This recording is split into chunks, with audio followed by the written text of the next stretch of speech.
here with one of the pioneers of gaming programming, Mr. John Carmack himself. Thank you so much for taking the time to talk to us. This must be such an exciting weekend for you. Well, it's like somebody just mentioned to me that this was the 11th Quakecon, and that was a shock to me. It just seems like only yesterday that it was this tiny little thing in a Best Western hotel. So when I come down here and look around at all of this stuff, it's really cool. We've taken over the management of it in recent years as it's gotten so huge and needs sponsors and all of this stuff. But fundamentally, it wasn't something that we set out to do. It happened by itself.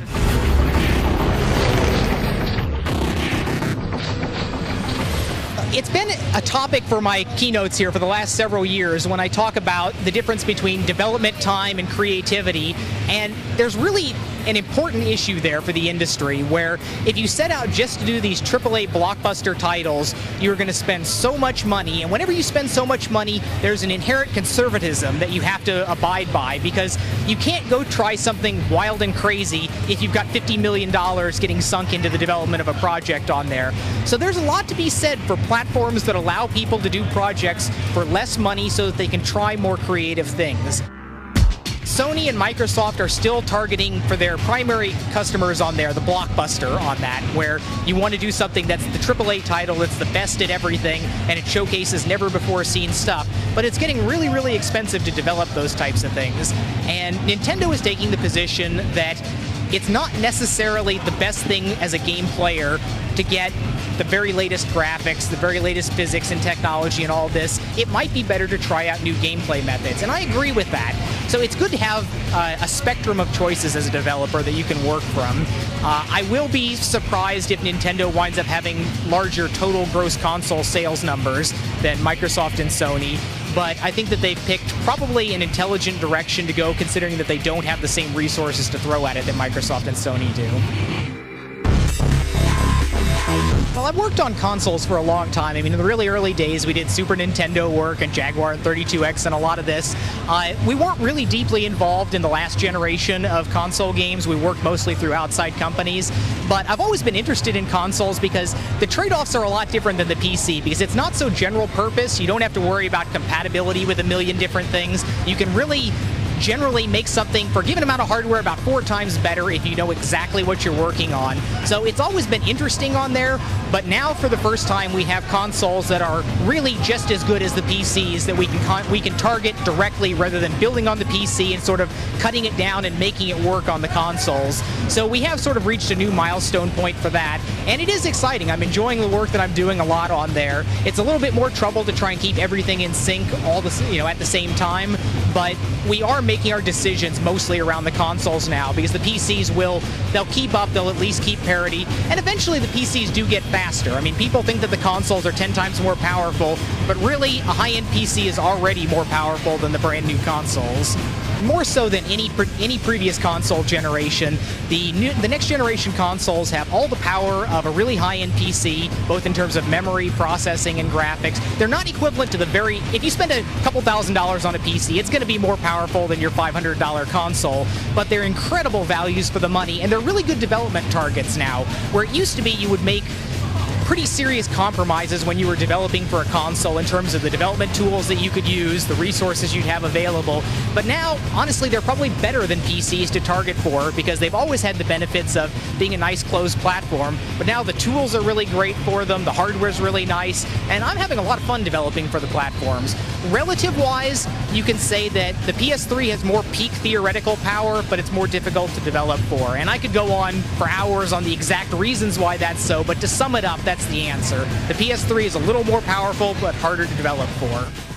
We have not started directly targeting Windows Vista on anything. We don't expect any real problems. Early on, there were a lot of potential issues with OpenGL compatibility, but Microsoft does a very good job with compatibility on there, and we don't expect any huge problems targeting that. We don't think that there are any particularly novel features in the operating system that will be that important to us. We will not be targeting DX10 for this generation of titles.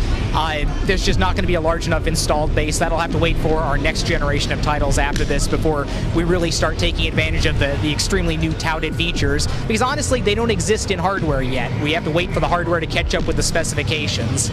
It's interesting where 10 years ago I was an early adopter. I was always grabbing the latest beta releases of operating systems. Every new point release I would update, but maybe it's just as I'm getting older, but I just don't have that desire to switch to the latest and greatest operating system and reinstall all my applications and worry about compatibility problems. I think we may be sort of over a knee of a curve in terms of benefits for upgrading on there. It'll happen automatically as people buy new computers in the upgrade cycle, but I wouldn't be surprised if adoption of people reinstalling operating systems is a little bit sluggish going forwards. It's possible that our next generation title could be Vista specific. Depends on how long it takes us to actually finish this title and what the market is looking like on there. But we don't have a really strong internal push for it. Life's always better for a developer if you're not supporting multiple platforms. But there's not a strong enough pull from the Vista platform to make us want to kick off customers that would otherwise not be playing it. Well, last year I released the source code for Quake 3, and that's been a sort of my tradition now for quite a few years, where as soon as we've completed and sort of matured the next generation title, I'll go and I'll release the source code for the previous title.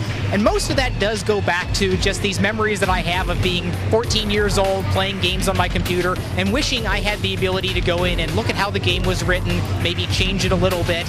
And now that I'm in the position of creating those games, that there probably is that 14 or 28 or however year old person that's thinking those exact same things. Being able to actually make that come true, to be able to put it out there and let them see exactly how it's put together and change anything that they want on that, that's something that I have been very proud to be able to do all these years.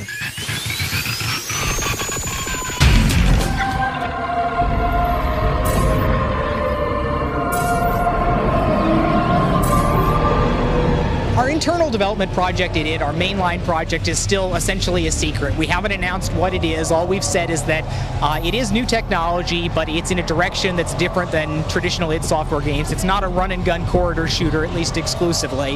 It has new gameplay elements, but we are sticking to our guns on this, and we're going to make it through a lot of the game development before we wind up even pitching it to the publishers and showing it to people on here.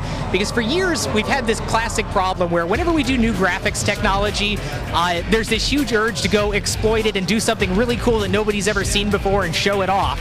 And that has some benefits. It gets a lot of people excited about it, but it's really not a good thing for helping us get the whole game done, because then we will have some parts of the game that look absolutely incredible, and it makes you want to make everything look like that when you're still trying to work out the gameplay. So we're trying to position ourselves back from that, where we want to be able to do the whole game without being under this pressure of looking better than anything else out on the market. I mean, we will at the end, but we're just not doing that yet. And we've tried to do this on the last 3 projects, and we always fail, and we've stuck to it longer this time than we have ever before. So I have high hopes that this is going to help us get the game done without multi-year delays.